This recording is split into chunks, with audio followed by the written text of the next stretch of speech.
Good morning, student. Today in theme 6, our next topic is the fourth order, new towns and town people, and after that we will discuss about the cathedral church. Fourth order, towns and townspeople.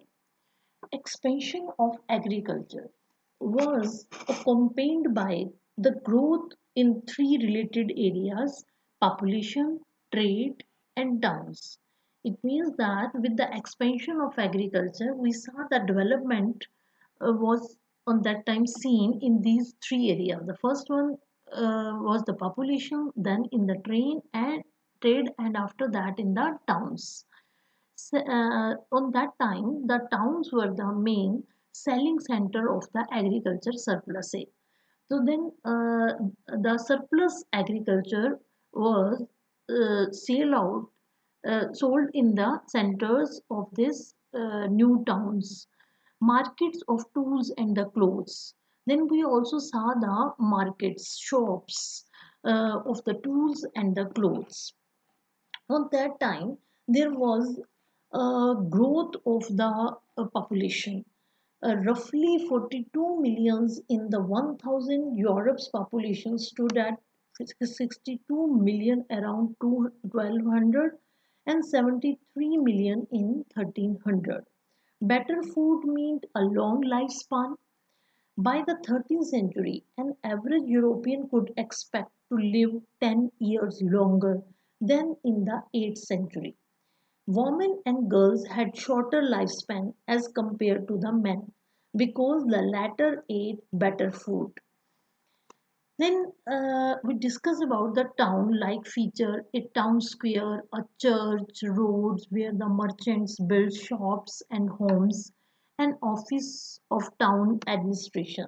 So all these features again we saw in the town, that each and every towns they had their shape, the town square shaped, then a church, roads also available, the merchants they were built the shops, and the people they were built that homes in the towns, okay, and an office of the town administration.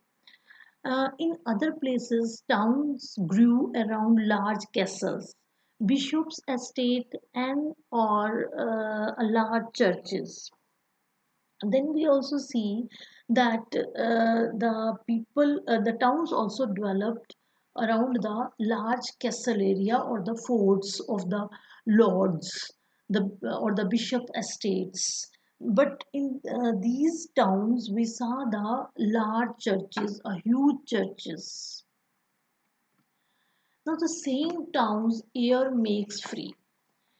Uh, a town's air makes free was a popular saying on that time.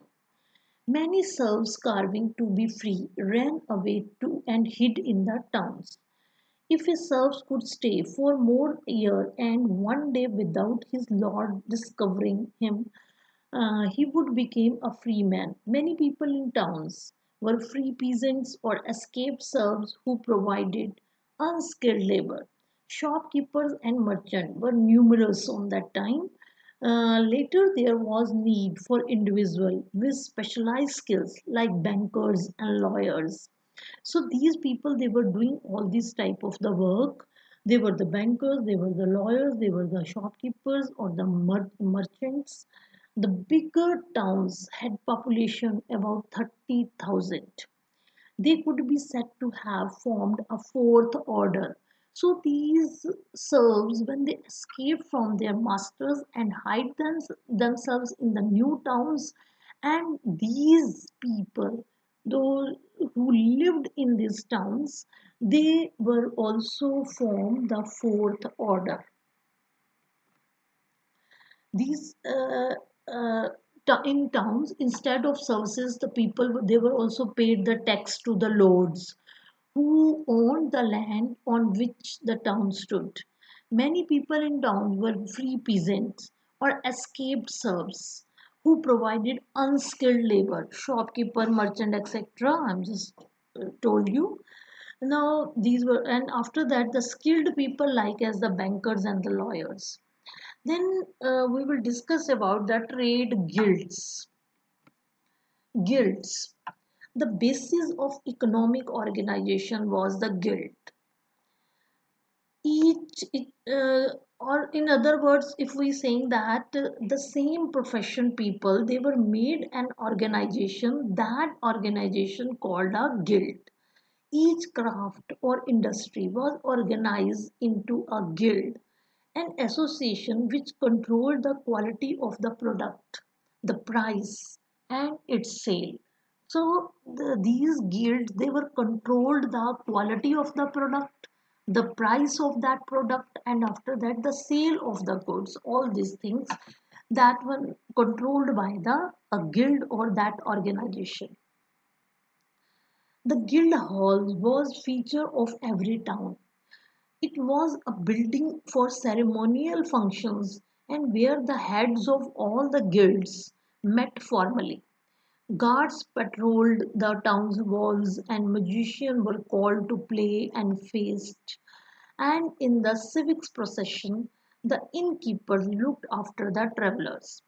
By the 11th century, a new trade route was developed and from with the West Asia where the were developing and Scandinavian merchants were sailing south from the North Seas to exchange the furs and the hunting hogs for clothes.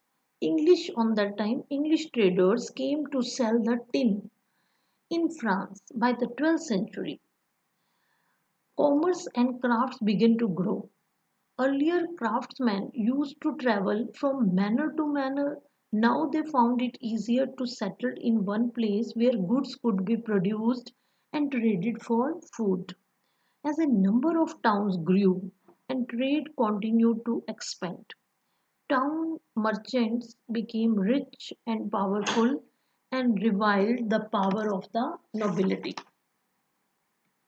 Now I am showing you the cathedrals towns. These are the huge churches in the towns. Cathedrals. A large churches were called the cathedrals. They were built by the in the France by 12th century. They were belonged to the monasteries. Monasteries were also built near these cathedral churches. They were made of stones and years to complete. These cathedral churches were made up with the stones and with very beautiful other things they were used for making these type of the churches. So when, to complete these churches spent lot many years. Stained glasses were used in the windows. In next slide, I will explain you about the stained glasses. They were the center of the pilgrimage. These cathedral churches were the main center of the pilgrimage for of these Christians. Cathedrals led to the development of the small towns. Small towns were on that time developed near these cathedral churches. Now I'm showing you here the stained glasses. Purposes of using stained glasses in the windows of cathedrals. Here you see in this picture a very beautiful colorful glass which also depicting the pictures. Now the purpose of using these stained glasses in the windows of cathedrals. The first one is describing the stories of Bible so that the illiterate people could understand stories of the Bibles very well. Here in the picture you see that the pictures also depicting on the windows. So the illiterate people when they saw these windows, they understand the stories of their holy book Bible. The glasses, the second use that the second purpose, the glasses made the cathedral radiant for the people who were inside during daytime. At the same time, the people, those who were in the churches, those who lived inside of the churches, okay, so these glasses made the cathedral or the churches radiant, full of the light. And at the night, the light of the candles made them, because at night when they inside of the churches, when the priest they were blowing the candles, okay, they were lighting the candles, so that candles made them visible for the people outside during the nights.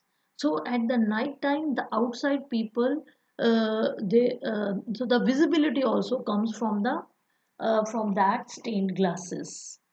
Okay, so in this way, these cathedral churches were very popular on and very beautiful. The people were also attracted from these churches. Thank you.